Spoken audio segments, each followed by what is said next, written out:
Hello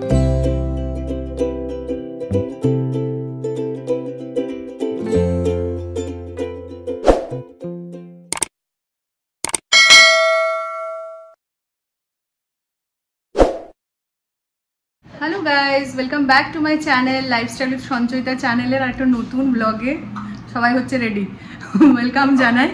তো অনেকক্ষণ ধরে ব্লগটা শুরু করব করে ভাবছিলাম, কিন্তু এদিক ওদিক সেদিক করতে যে যাই হোক বাজে এখন দুপুর 2টা, করছি শুরু আজকের ব্লগ। আজকে রয়েছে জামাই বাদনা। তো আমাদের যেহেতু এই ফেস্টিভ্যালটা আছে, আমাদের ওই জামাই ষষ্ঠী ফেস্টিভ্যালটা নেই, আমাদের জামাই বাদনা ফেস্টিভ্যালটা রয়েছে। ওই জন্য আমাদের জামাই রেডি হয়ে গেছে, আমাদের কোনো কিছু নেই। আমি এবার রেডি হব, পোগো হয়ে গেছে রেডি, আমি শাড়ি টাড়ি পরবো, রেডি হব। তো চলো, দিওয়ালি মোটামুটি সব চুকে গেল, আর একটা মাত্র আজকের ফেস্টিভ্যালটা রয়েছে জামাই বাদনা, কাল ভাইফোঁটা, ব্যাস সমস্ত কিছু এবারে আপাতত নেক্সট ইয়ারের জন্য। আমরাও সত্যি এবার হাঁপিয়ে গেছি, কোন 1 মাস আগে মহালয়া পেরিয়েছে, তারপর থেকে একের পর এক চলছে। এবার অ্যাটলিস্ট ডেইলি লাইফে ফিরে আসা দরকার, মানে কাজের মধ্যে আর কি। যাই হোক চলো চটপট রেডিটা হয়ে যায়। ইচ্ছা করে একটা শাড়ি বার করেছি, অনেক দিনের আগেকার, মানে বেটুনের সাধে এটা পরেছিলাম ফার্স্ট টাইম তখনই, আর তারপর পরা হয়নি। ওই জন্য ভীষণ একটা মানে টাচিং ব্যাপার রয়েছে শাড়িটার সাথে। চলো ঝটফট রেডি হয়ে নিই, তারপরে ব্লগটা কন্টিনিউ করছি। সেই আর্ট সিল্কের ওপরে বালুচরি শাড়িগুলো উঠেছিল এক সময়, সেই শাড়িটাই, এটাই ভাবছি পরবো। চলো রেডি হয়ে গেছি। এরকম একটা লকেট থাকলে না, টার্সেলটা চেঞ্জ করলে অনেক কিছুর সঙ্গে পরা যায়। এটা আমি এখন মোতির টার্সেল দিয়ে পরলাম, একটা নতুন দেখাচ্ছে। মঙ্গলসূত্র হিসেবে কখনো পরি, কখনো অন্য কালারের অন্য কিছু টার্সেল দিয়ে পরি, কখনো লং টার্সেল দিয়ে পরি, বেশ মাল্টিপারপাস ইউজ করা যায় এরকম একটা ছোটো দেখে লকেট থাকলে। আর অরেঞ্জ কালারের শাড়ি, সাজুগুজু করেছি অল্প স্বল্প, মেকআপ করিনি। চলো বেরিয়ে যাক এরপরে। আর কি হয়েছে বলো তো, মোটামুটি স্কুল খুলে যাচ্ছে, অনির্বাণের পরশুদিন বেরিয়ে যাচ্ছে, আর এখান থেকে আমারও চলে যাওয়ার সময় হয়ে গেছে আর কি।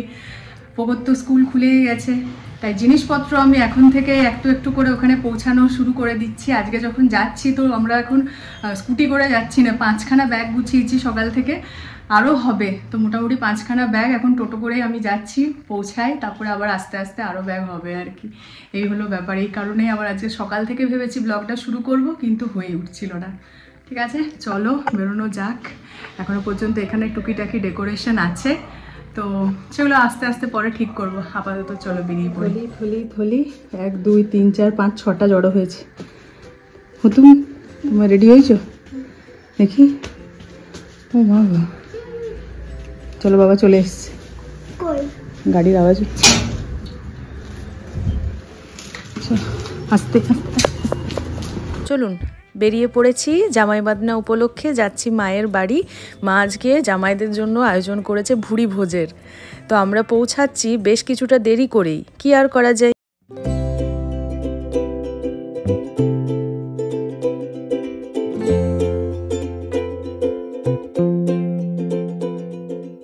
পৌঁছে গেছি বাড়িতে, আর ততক্ষণে দিদিও চলে এসেছে। খবরটা পেয়ে গেছিলাম যদিও বা ফোনে, আমাদেরও জলদি আসার ছিল, কিন্তু ওই ব্যাগ ট্যাগ গোছাতে দেরি হয়ে গেল।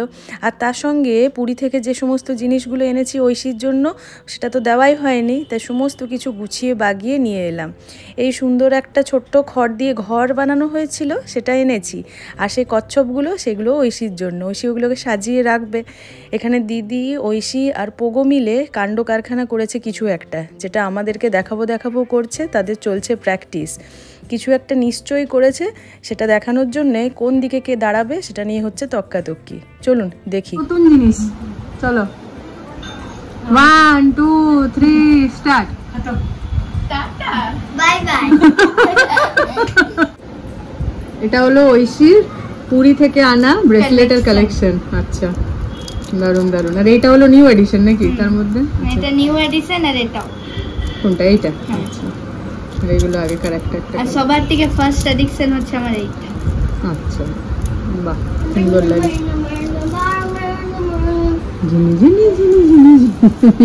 মা আজকে রান্নাঘরে রান্না বান্না নিয়ে স্বাভাবিকভাবেই পুরো ব্যস্ত। প্রতি বছরের মতো এই বছরও একটা নতুন কিছু এক্সপেরিমেন্ট করেছে, আর সে এক্সপেরিমেন্টের কবলে পড়েছে এবারে পটলের চপ। আপনারা কখনো খেয়েছেন কিনা জানি না, মা ফেসবুক দেখেই রান্নাটা ভেবে রেখেছিল আজকে করবে। একের পর এক সমস্ত রান্নাবান্না চুকিয়ে ফেলেছে। এখানে সাজানো হচ্ছে 2 জামাইয়ের জন্য থালা। রান্নাবান্না এখনো চলছে, খাবার মানে সাজানো হচ্ছে, অনেক কিছুর আয়োজন তো হয়েছে, তোমরা দেখতে পেলে। সাজানো গোজানো চলছে আর কি। অনেক বছর পর একসঙ্গে মা মায়ের 2টো জামাইকে পেয়েছে, নাহলে নর্মালি অনির্বাণের ছুটি সেই মানে আসে না আর কি, দুর্গাপূজার ছুটিটাই পায়, আর কালী পূজা অবধি হয় না এতদিন থাকা, এইবারেই থাকা হয়েছে। তো যাই হোক, সাজুগুজুটা মোটামুটি আমরা জাস্টিফাই করেছি। অনির্বাণকে জোর করে পাঞ্জাবি একখানা পরানো হয়েছিল, জাস্ট 1-2খানা ছবি তুলেছি ফর থাম্বনেল, ভিডিও করা হয়নি, তার মধ্যেই ওর মানে খুলে দিল আর কি। যাই হোক, 2-1টা ছবি তুলেছি, যখন ব্লগটা আসবে থাম্বনেলে তো দিতে হবে, সেই কারণে। তো চলো, খাওয়া দাওয়ার বাড়া হচ্ছে, ঘরে যাই এখন। জামাইবাবু, দাদা আর অনির্বাণের এখন মিটিং চলছে, জরুরি গল্প চলছে। আমরা ততক্ষণ এদিকে ওদিকে গল্প করছি নিজেদের মতো আর কি। খাওয়া দাওয়ার পর্বটা শুরু হবে। ঘড়ির কাঁটায় প্রায় 3:30।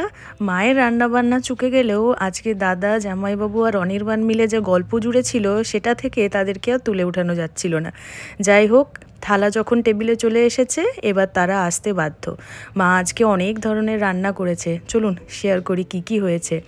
একেবারে বাঁ দিক থেকে মিক্স ভেজ, বড়ি ভাজা, আলু ভাজা, পোস্তর বড়া, বেগুন ভাজা, ঢ্যাঁড়স ভাজা, শাক ভাজা, আর ওই যে পটলের চপ।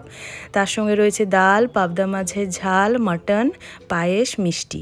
এই হলো।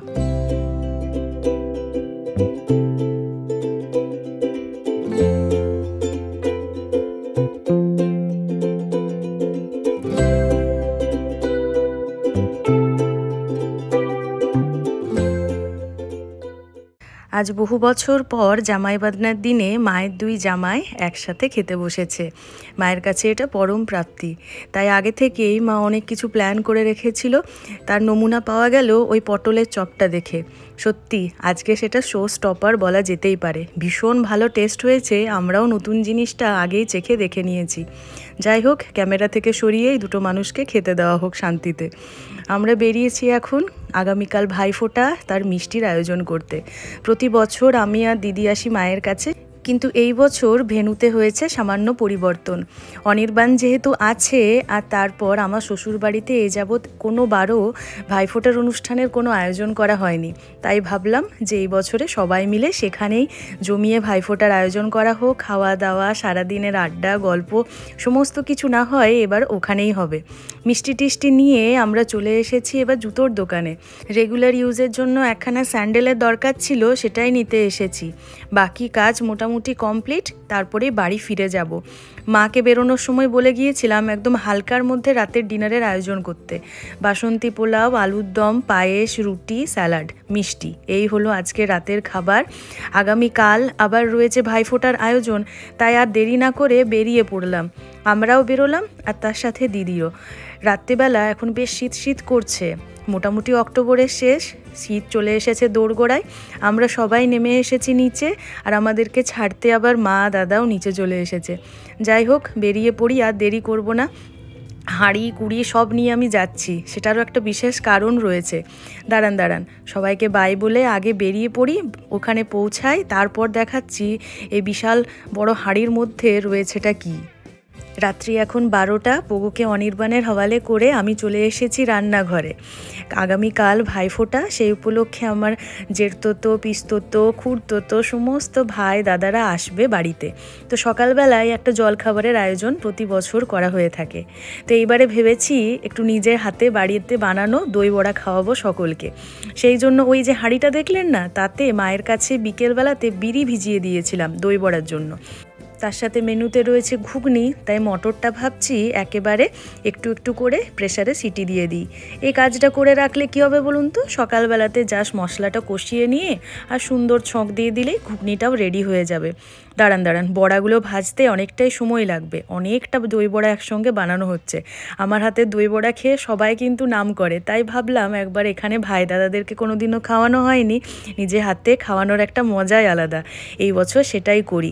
তার জন্য ভেজে নিলাম সমস্তগুলো একটা গ্যাসে, আর তার সঙ্গে যে জিনিসটা রেডি করে রাখছি সেটা হলো ওই দই বড়া বানানোর যে ভাজা মশলাটা লাগে, সেটা তো গরম গরম কাল সকালবেলায় বানালে মিক্সি তার গ্রাইন্ড করতে আরও সময় লেগে যাবে। বেশ কিছুটা দিয়েছি গোটা জিরে, গোটা ধনে, আর তার সঙ্গে শুকনো লঙ্কা। কিছুক্ষণ এটা এখন গরম হয়ে যাক, একটু ভুনা হয়ে যাবে, আর তারপরে ঠান্ডা করতে দিয়ে দেবো। ব্যাস, তাহলেই হয়ে যাবে মোটামুটি আমার কাজ কমপ্লিট। এখানে ভাজা মশলাটাও রেডি হয়ে গেছে, ঠান্ডা হয়ে যাবে, সকালবেলা এটা পিষবো। আর তার সঙ্গে পাশে রাখা রয়েছে মটর সেদ্ধ করা, এটাও সকালবেলায় ঘুগনিটা বানিয়ে নেবো। আর তার সঙ্গে এখানে রইল দই বড়ার বড়াগুলো জলে ভেজানো। ব্যাস, চলুন তাহলে আমার কাজকর্ম আজকের মতো শেষ, ব্লগটাও শেষ করছি। দেখা হবে কাল নতুন ব্লগ নিয়ে। Thanks for watching.